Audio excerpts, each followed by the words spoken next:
we will be watching them carefully and holding their feet to the fire, making sure they comply with everything in their development agreement, but then also we expect them to meet with our office and neighbors and Soha reps and come up with some additional common sense protections, because there aren't enough in the agreement by itself.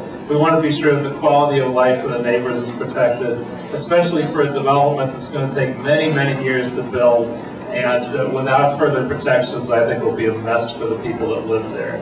So that's something else that we did working with you folks, and I appreciate it. Also want to let you know, as chair of the audit committee, I'm working very closely with Wendy Gruhl, the city controller, on audits to save money and find waste and fraud. And I've done a couple things in the last week or so. We introduced a motion to strengthen their waste, fraud, and abuse unit. And we also reviewed their first audit involving waste and fraud. And we found a company called Express Environmental had been cheating the city out of how much they were paid for wastewater removal. They were picking up 5,000 gallons at a time, and they were paying, the city was paying them for much more than what they were picking up because they were giving us faulty numbers. So we are going to ask them to give us back $1 million minimum. That's a real problem, but if we can keep catching folks at things like that, eventually we'll start to dig into the $4 million that we're short. There's millions of dollars in waste, and I'll continue to be working on that. So thank you all for the opportunity to update you on all this stuff. Before you leave, we need, this is, make believe this is show business.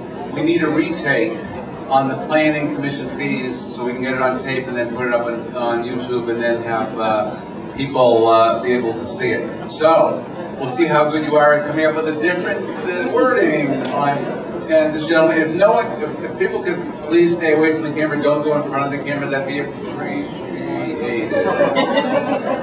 Okay, so tell us what happened briefly on the planning commission fees. Well, I don't want to put you to sleep telling you this again, but I will.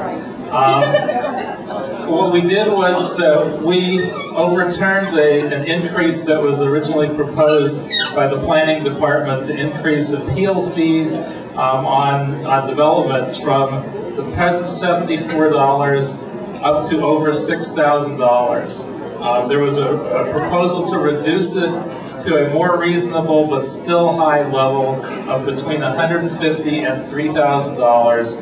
I authored a motion to reduce it back to the $74 level for neighborhood appeals. That'll be done as of today, but from now on, for the next 30 days, there's going to be an analysis bringing into the conversation neighborhood councils, homeowners associations, and other residents and groups, and come up with a final package of fees that are much lower and don't lock the neighbors out of the process and keep them from giving their input. So we're happy that happened, and again we thank Ellen Vukovic and Soha for flagging this issue for us initially, and we'll keep working on this one. Thank you for everything, and glad to be here. Thank you all.